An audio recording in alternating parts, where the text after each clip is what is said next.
Hi, this is Jared from The Broken Seal, and today we're going to be looking at how to set up and play Twisted Fables. In Twisted Fables, the fairy tales that you grew up with get a new spin, mixing cyborgs, demons, aliens, and everything in between, using deck building and 2D fighting game influences to create a fast-paced, all-out brawl between two heroines. So let's take a look at setup.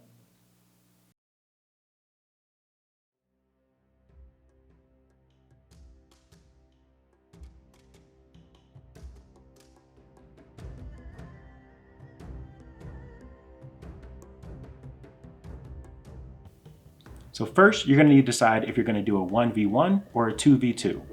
Today, we're going to be showing setup for a 1 versus 1 match. So step 1, you're going to choose your Fable.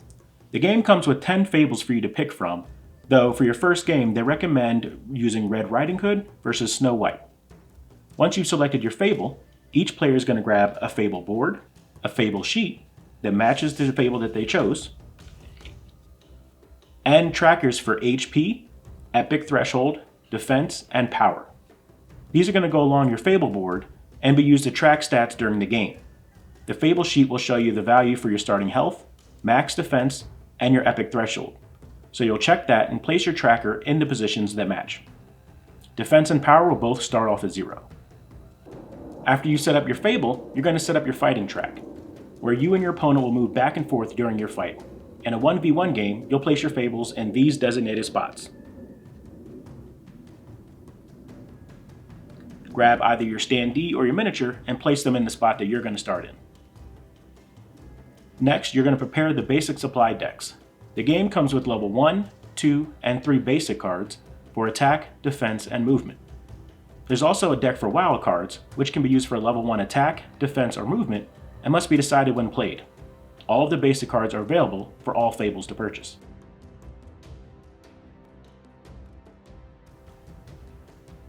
One thing to note, I have the Deluxe Edition and I also got playmats.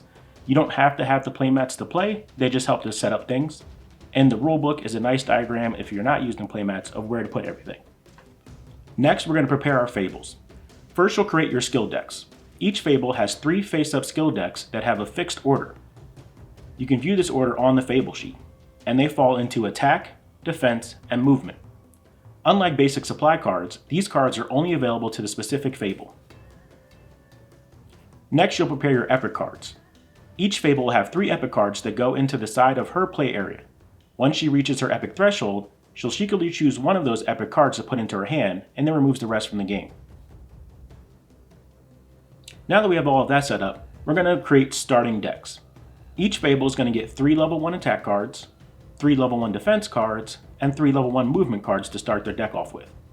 Then, each Fable takes the top of their skill decks and puts them into their created deck. This gives them 12 cards total to start off the deck with. You're going to shuffle these together and then place them face down next to your Fable board. Make sure you keep some space next to your deck to have a discard pile, as well as some space for twists and ongoing card effects.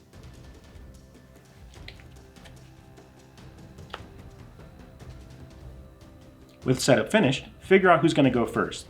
The first player only draws 4 cards from their deck, and the second player gets 6. Each Fable can mulligan by shuffling all of her cards back into her deck, then drawing a new hand, but the new hand has to be kept.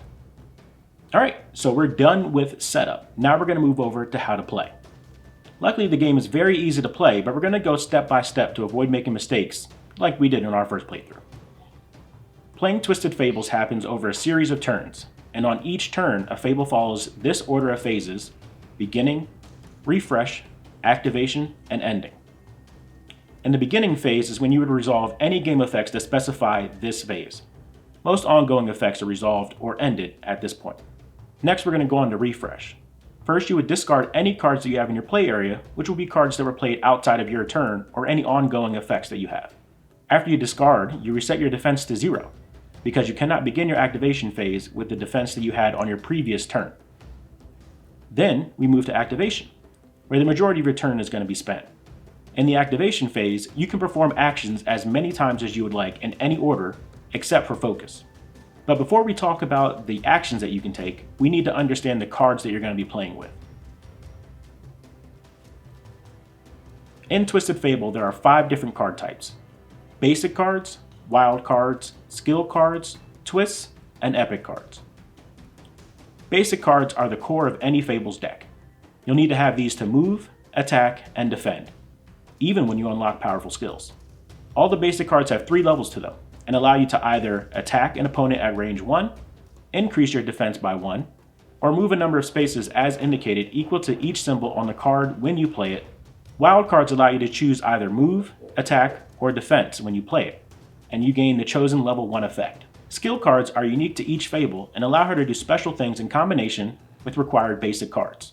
For instance, increased attack, movement, or defense options. Twists are powerful passive abilities that typically stay active once they're unlocked. Epic cards are also unique to each Fable. Once you reach or drop below your epic threshold, for the first time in a game, you select one of your epic cards in secret and add it directly to your hand. Now that we've discussed the type of cards, we're going to go into the actions that you take during your activation phase. The first one is Focus. Focus must be taken before any other actions and will result in you skipping your entire activation phase. But what it does allow you to do is to destroy a card from your hand or discard pile. This is useful to destroy weaker cards from your deck to help you become more effective. Next, we have the attack action. Play any number of attack cards from your hand to inflict X damage on an opponent in range 1 and gain X power. The top left of the card tells you how much damage the card will do and how much power you gain from it. Note, you cannot play an attack card if an opponent is beyond range 1, which means you can't play a card just for power. Next, we have the defense action. Play any number of defense cards from your hand to the play area to gain X defense and X power. Something to note, your Fable does have a defense limit, which is the limit of defense that they cannot go above for any reason. However, unlike the attack action, you can play defense cards to gain power even if your defense limit is reached. In addition, you must use your defense when you take damage and cannot choose to lose health instead, unless a game effect tells you to directly lose HP, such as Snow White's poison. Next, we have the move action. Play any number of movement cards from your hand to move X number of spaces, if able, in one direction, and gain X power. For each movement card played, you can only move in one direction, and you must use all of your movement before you play any other cards. You can move through your opponent, but you cannot end your movement on an opponent's space. A space may contain only one stationary Fable. If you reach the edge of the fighting track, or you would end your turn on an opponent's space, then stop moving and ignore the rest of the movement generated by that card. Unlike other cards, even if you can't move because of the example I just gave, you can still play a movement card to gain power. Next is using the skill. Play a skill card as well as its required basic card from your hand to trigger the skill card's effect. The skill card that you play will have required basic card type listed, which must be played in order to have the skill trigger, which means that to play an attack skill, you must have a basic attack card to play along with it. Same for defense and movement skills. When you play a skill, you can only play one required basic card with it, so no doubling or tripling up on cards for added value. And the required card to activate the skill will not generate power for the Fable. Next is using an epic card. Each Fable has 3 epic cards that they choose from once they reach their epic threshold on their HP track. Once you are reduced to or below your threshold, you secretly choose one epic card and add it immediately to your hand. The other 2 that you didn't pick are removed from the game, and these epic cards do not have any levels. Next, we're going to do the power-up action. You'll select the top card from any of the basic supply decks, or from one of your skill supplies, spend the amount indicated, and put the card from the area into your discard pile. There's no limit of cards that you can buy on a turn, and if ever one of your skill decks show a twist card after you've purchased the card, then that twist is immediately moved into your twist card area and is unlocked. Some components allow you to perform unique actions described on these components. Each component action is preceded by the word action, allowing you to take the action described on the components. For instance, Red Riding Hood has your onboard cash, and Snow White has your poison apples. Finally, we move to the end phase. This phase has the following order. First, you reset your power track to 0. Any power that you didn't spend during your activation phase is lost. Some Fables allow them to gain power outside of their turn. You only reset your power to 0 at the end of your turn, however, so it is possible to start your turn with more than 0 power. Next, you're going to discard all the cards from your hand into the discard pile. Any cards that you didn't play are lost, and you cannot store them unless your Fable allows you to do otherwise. Next, you're going to discard all the cards that from your play area into the discard pile, except those with ongoing effects. The cards that you played during your activation phase are moved to your discard. Any cards with ongoing effects, along with the required cards to activate the effect, are moved into a separate area to remind you of their effect until they are discarded during the refresh phase of your next turn. Next, you draw 6 cards from your deck. If your deck ever has less than 6 cards and you need to draw, then you would take your discard, shuffle it together, and then that becomes your new deck. Any at end of turn effects would trigger now. You have the choice of when to resolve them. Once you've done all of these, your turn is over. Then your opponent takes their turn, and then back and forth. The first Fable to reduce their opponent to 0 health wins.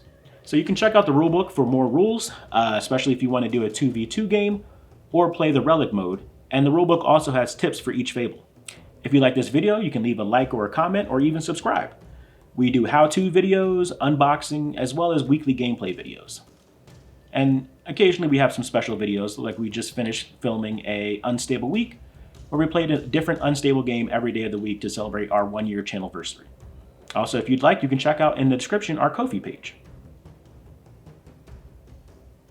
Until next time, bye.